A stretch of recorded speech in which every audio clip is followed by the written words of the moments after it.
Hey everybody, it's Tyranny Unicorn.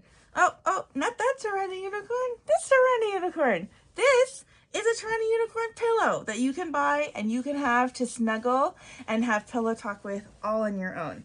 So for right now, I'm going to snuggle her, but you can get your very own at tyrannyunicorn.com. It is time for another pillow talk. I hope you are ready to relax with me and see what we want to talk about. Yeah. Sorry, I've got to cover up a bit because I'm afraid of the YouTube police, so I'm just gonna cover up with my pillow, but maybe the other side so it's less weird. So I had my first a couple, so I've had two now, hotel orgies. So I've hosted two swinger parties in hotels now, where there's like a select invite only list of people. And yeah, like I really like pick the day very carefully and like, plan the snacks and like, things like that. And they turned out really, really well. And to be honest with you, this is my YouTube version of Pillow Talk. I will have an After Dark version that is just for my OnlyFans.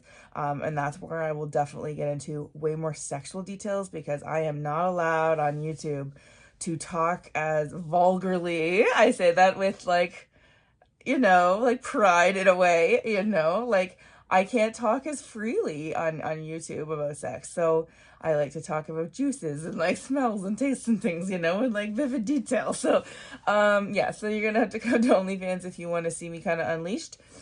And then there's a special treat on my website under shop that is a special video that is very rare and very special. It was about the hotel party. So if you're interested in seeing what kind of my life really looks like inside some of my experiences, well, now you've got a very rare opportunity to do so. So you can check out tryunicorn.com for that.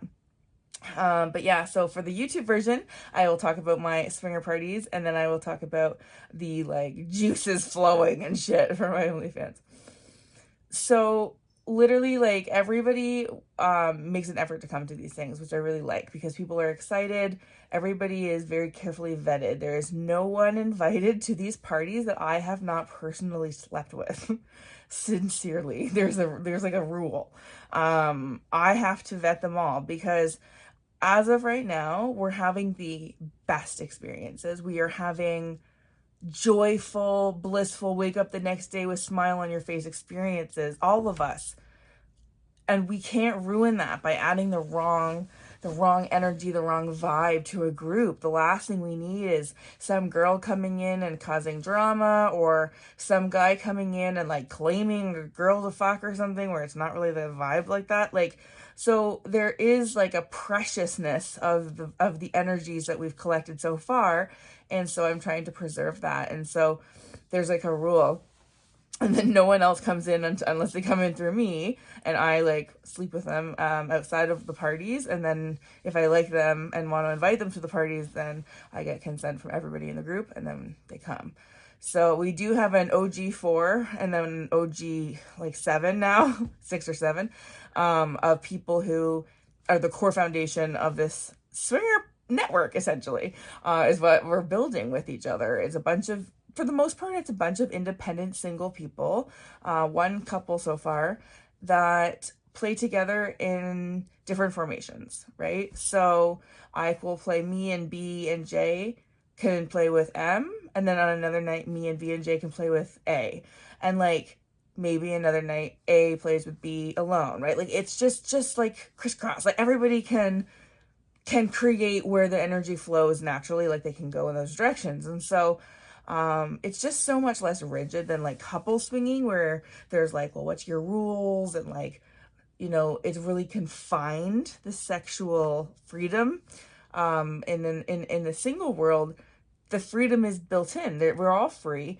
So it's just interesting because like there's not really rules, you know what I mean, about like who can touch who. And like, I was reading on a vlog on my Reddit, someone saying about how they have a rule that they can't come in the girl's mouth if they pick up a unicorn.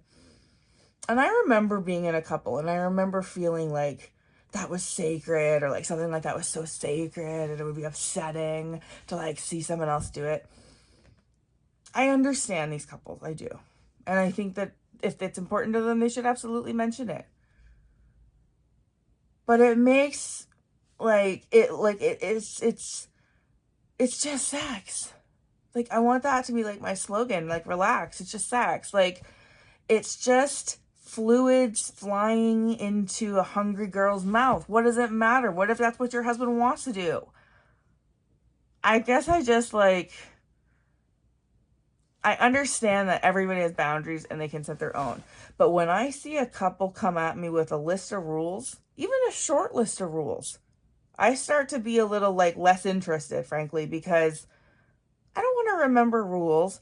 I don't want to feel like there's red tape everywhere when I'm there to have a erotic sexual experience. You either want an erotic sexual experience or you want a carefully curated, safe, you know, like dip your toe into like sex with another woman's sex. And like, that's not what I want. I want my ass eaten and I want to be like, you know, fully allowed to like have his dick anywhere or like, you know, anything. Anyways, I digress. So at these parties, at the first one, we needed more start.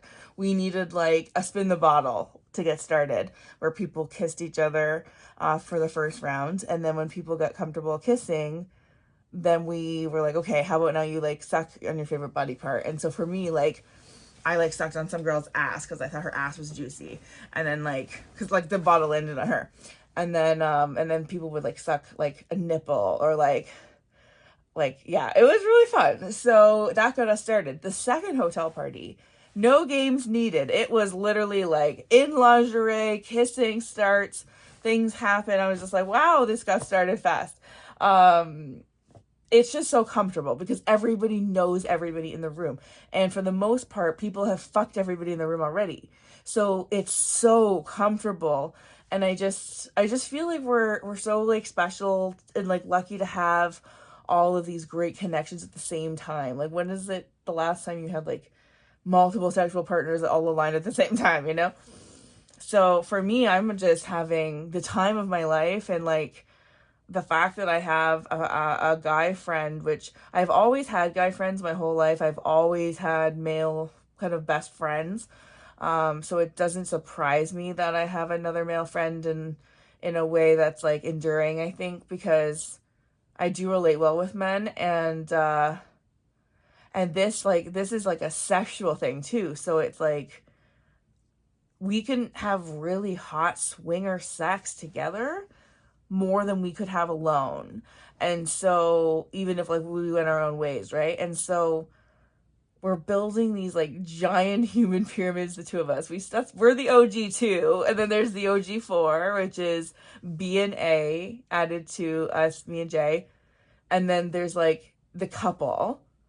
And then there's obviously some very included people like M. And then we're introducing S to the next party. So S is a girl who we had some fun with on DTF right before Oasis closed. And she took a lot of boys, and she had a lot of endurance, and I can't wait to see her fuck these boys. So yeah, I'm excited. I'm excited if I have 2 cock hungry girls coming that are not me. I love cock too. I love fucking, but I'm a voyeur too, and I had so much fun. If you watch the video that I sell on my website, you'll see me in the video basically like this, like watching, like front row, like some girl get completely face fucked, like loving it. So, anyways, I've rambled. I am sure I've talked your ear off, and you probably were just trying to relax. So I'm sorry about that. But if you want to come to my OnlyFans, know that I'm in a more giggly mood, I think I'm gonna tell you guys about the sex in this 5-person orgy, because a lot went down, okay? A lot went down. So come to my OnlyFans. I can't wait to see you. I won't have to hide behind a pillow in case I have a nip slip. It'll be a little bit more free, you know? So, all right, I will see you there. Like all 3 boys. And so I was thrilled. Like, I was loving this, watching this. It was so erotic to me. I had already had sex by this point. I was okay to watch and have some fun. And this girl is cock hungry, and it's a wonderful thing to watch. When you see a girl who is happy to have that, and like you get your guy friends to have a great sexual experience with a girl like that, because every guy deserves to have their cum treated like that and their dicks treated like that. It's just like, I just want to, like, yay, good for everybody, win win win, win for them too, win for me to watch, and now that we sell our content on my website now, which is a whole new thing. I'm like, yeah, no, let's bring this girl in. She's like what you call a happy slut. She like self-identifies as a slut. She loves fucking men, and it's fun to watch her fuck men. And so you want to bring these kind of girls to men that you like or are friends with that love fucking girls like this, so